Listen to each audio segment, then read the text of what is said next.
نحمده ونصلي على رسوله الكريم أما بعد قال الله تعالى في كلامه المجيد وفرقانه الحميد ألف لام ميم ذلك الكتاب لا ريب فيه هدى للمتقين قال النبي صلى الله عليه وسلم كتاب الله هو حبل الله من اتبعه كان على الهدى ومن تركه كان على الضلالة أو كما قال عليه الصلاة والسلام صدق اللہ العظیم و صدق نبیہ الکریم۔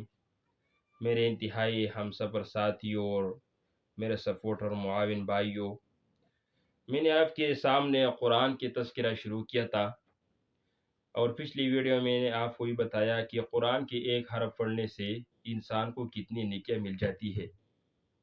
اس طرح آج بھی میں آپ کے سامنے یہ بتانا چاہتا ہوں کہ اللہ رب العالمین کے کلام کی آیت میں نے آپ کے سامنے پڑھی سورۃ بقرہ کی، تو اس میں اللہ رب العالمین فرماتے ہیں کہ ذالک الکتاب لا ریب فیہ، یہ اللہ رب العالمین کی وہ کتاب ہے جس میں کوئی شک نہیں، اور پھر آگے فرمایا ھدی للمتقین، یہ متقین لوگوں کے لیے ہدایت ہے۔ تو اگر دیکھا جائے کہ پچھلے سورہ فاتحہ میں ہم نے اللہ رب العالمین کی ایک سوال کیا کہ اہدنا الصراط المستقیم، اے اللہ رب العالمین ہمیں نیکی کے راستے میں ثابت قدم اور استقامت مجھے عطا فرما۔ تو اللہ رب العالمین نے وہی کے جواب میں ہمیں بتایا کہ ذالک الکتاب لا ریب فیہ ھدی للمتقین۔ اللہ رب العالمین نے فرمایا کہ یہ وہ کتاب اور عظیم الشان کتاب ہے، اس میں کوئی شک نہیں ہے، اور یہ متقین کے لیے ہدایت ہے، نیک لوگوں کے لیے ان میں ہدایت ہے۔ سب سے پہلے تو یہ معلوم ہوا ہے کہ اللہ رب العالمین کی طرف سے جو کتاب نازل ہوا اس میں کوئی شک نہیں۔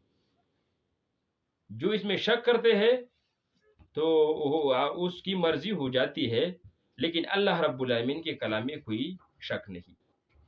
یہ صاف اللہ رب العالمین نے ہمیں بتایا اور فرمایا، اور 1400 سال ہوا اور اس زمانے تک اللہ رب العالمین کی کتاب میں کوئی شک موجود نہیں ہوا۔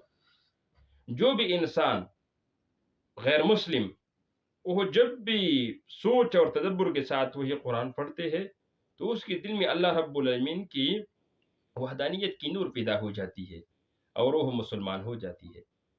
تو اسی لیے میں بھی آپ سے سامنے ایک عرض کرنا چاہتا ہوں کہ اللہ رب العالمین کو قرآن میں کوئی شک کرنا اور نہ کوئی شک کی بنیاد موجود ہے۔ تو ہمیں بھی یہ چاہیے کہ ہم اپنے غیر مسلموں سے جب ہمارے اور آپ کی تعلقات ہو تو ہمیں اور آپ کو یہ کرنا چاہیے کہ ان کو یہ کہہ دینا چاہیے کہ یہ اللہ رب العالمین کے کلام نے مجھے یہ بتایا کہ اللہ رب العالمین کے کلام میں کوئی شک نہیں، اس میں جھوٹ کی کوئی بات موجود نہیں۔ آؤ آپ بھی یہی قرآن پر ایمان لے آؤ، وہی اللہ پر ایمان لاؤ، وہی رسول اللہ صلی اللہ علیہ وسلم، حضرت محمد صلی اللہ علیہ وسلم کو خاتم النبیین اور آخری پیغمبر سمجھو، تاکہ دنیا میں بھی آپ کو کامیابی ملے اور آخرت میں بھی آپ کو کامیابی ملے۔ اس طرح رسول اللہ صلی اللہ علیہ وسلم کی حدیث میں رسول اللہ صلی اللہ علیہ وسلم نے فرمایا، کیا فرمایا؟ کتاب اللہ ہو حبل اللہ، اللہ کی کتاب وہ اللہ رب العالمین کی رسی ہے، اور پھر آگے کیا فرمایا؟ من اتبعہ کان علی الہدی، جس نے اس کی اتباع کی اور اس کی پیروی کی وہ ہدایت پر ہوگا۔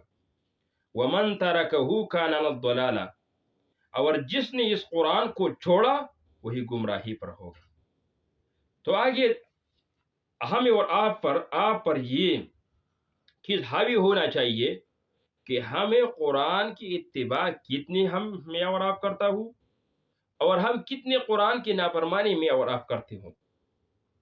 تو ظاہری بات ہے مجھے بھی اندازہ ہو جائے اور آپ کو بھی کہ رسول اللہ صلی اللہ علیہ وسلم نے خود یہی فرمایا کہ اللہ کی کتاب یہ اللہ کی رسی ہے، اور جس نے اس کتاب کی اتباع کی، تابعداری کی، پیروی کی، اسے اپنا دستور سمجھا، اسے اپنا رہنما سمجھا، اور وہی جو بتا رہی ہے اس پر وہ عمل کرتی ہے، تو کیا ہوگا؟ وہ کان علی الہدی، وہ ہدایت پر ہوگا۔ اور جس شخص کو اللہ تعالیٰ نے ہدایت کی اور وہ متقی ہوگا اور مومن ہوگا تو اس کا انجام کیا ہوگا؟ رسول اللہ رب العالمین نے فرمایا وہ کس طرح کے لوگوں کے ساتھ ہوگا؟ وہ اس طرح لوگ کہ وہ صدیقین کے ساتھ ہوگا، شہداء کے ساتھ ہوگا، صالحین کے ساتھ ہوگا، پیغمبروں کے ساتھ ہوگا۔ یہ کس کا مرتبہ ہے؟ یہ ان لوگوں کا مرتبہ ہے جس نے ہدایت پائی ہے، اور پچھلے زمانے میں جتنے پیغمبر بھی گزری ہے، جتنے انبیاء گزری ہے، جتنے صحابہ گزری ہے، جتنے ائمہ گزری ہے، اور جتنے بھی تبع تابعین اور تابعین گزری ہے، سب نے یہی بات پر اتفاق کر کے یہی بات کو اپنی دنیاوی اور اخروی زندگی کے لیے اپنے دستور بنایا اور وہ کامیاب ہو گئی۔ ہم کیوں صحابہ کے نام لے کر رضی اللہ عنہ کہتے ہیں؟ تابعین کے بارے میں، تبع تابعین کے بارے میں اچھے الفاظ کیوں کہتے ہیں؟ ائمہ حضرات کے بارے میں اتنی عزت کے ساتھ الفاظ کیوں بولتے ہیں؟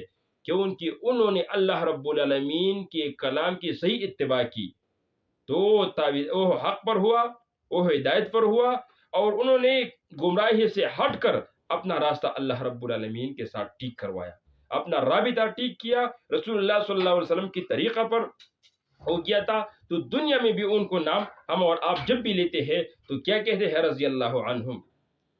اور جب ہم کسی تابعی اور تبع تابعی اور ائمہ کی کچھ بات کرتے ہیں تو کیا کہتے ہیں؟ رحمت اللہ علیہ۔ یہ کیوں ہم پڑھتے ہیں؟ یہ اس لیے پڑھتے ہیں کہ انہوں نے قرآن اور حدیث کی صحیح اتباع کرتے ہوئے ہدایت پائی ہے، اور جس نے اس قرآن کو چھوڑا ہے، یعنی ان پر عمل نہیں کیا، ان سے منہ پھیر لیا، ان کو جان بوجھ کر ترک کر دیا، تو ہم کیا کہتے ہیں؟ وہ گمراہ پر ہوتے ہیں۔ کیوں ہم فرعون کو فرعون کہتے ہیں؟ وہ دنیا کے بادشاہ گزری ہے۔ کیوں قارون اور حامان اور شداد کو ہم برا بلا کہتے ہیں؟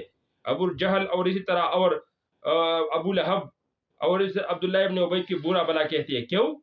انہوں نے اللہ رب العالمین کی اس رسی کو چھوڑا، اس کو ترک کیا، اس پر عمل نہیں کیا، اس پر ایمان نہیں لے آئی، وہ گمراہی پر ہوا ہے۔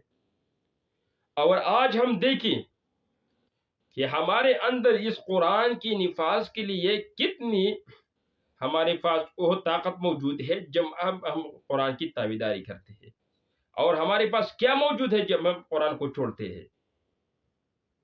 تو قرآن کو چھوڑنا گمراہی کے سبب ہے، اور قرآن کی تابعداری کرنا ہدایت کا سبب ہے۔ تو آئیے ہم سب مل کر عہد کرنا چاہیے کہ اگر آج کے بعد ہم قرآن کی جس حکم پر عمل نہیں کرتے تو آئندہ کے لیے اس پر ہم عمل کرنا چاہیے۔ جب وہ کہتے ہیں کہ اقیموا الصلاۃ تو ہم نماز کرتے ہیں، جو آتوا الزکاۃ ہم زکوٰۃ دیتے ہیں، صوموا رمضان تو ہم رمضان کے روزے رہتے ہیں، حج البیت جب حج ہم پر فرض ہوئے تو ہم حج کرتے ہیں، جب جہاد کا کہتے ہیں کہ اللہ کی راستے میں جہاد کرو اور ہمارا اندر طاقت ہو تو جہاد کرنا چاہیے۔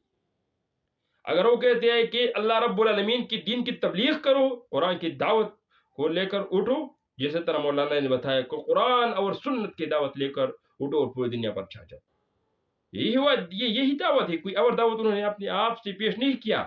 یہی بات انہوں نے کہا کہ مسلمانوں، اللہ رب العالمین کے قرآن اور سنت رسول کی دعوت لے کر اٹھو اور پوری دنیا پر چھا جاؤ تو کامیاب ہو جائیں گے۔ اگر ہم نے اللہ رب العالمین کی دین اور قرآن کی صحیح تابعداری کی تو غیر مسلم کا کوئی حق نہیں بنتا کہ وہ ہم پر حکمرانی کرے، غیر مسلم کا کوئی مجال نہیں ہوتا کہ وہ ہم پر مسلط ہو جائے، اور غیر مسلم کا کوئی مجال اور کوئی حق نہیں بنتا کہ وہ ہم اپنے فیصلے ہم پر حاوی کرے۔ آئیے ہم اس کلام کی اتباع کرنا چاہیے، اس دین حق کی اتباع کرنا چاہیے، اور جب ہم دنیا میں بھی اگر ذلیل اور خوار ہو جاتی ہے تو قرآن کو چھوڑنا وہی اس کا سبب ہوگا۔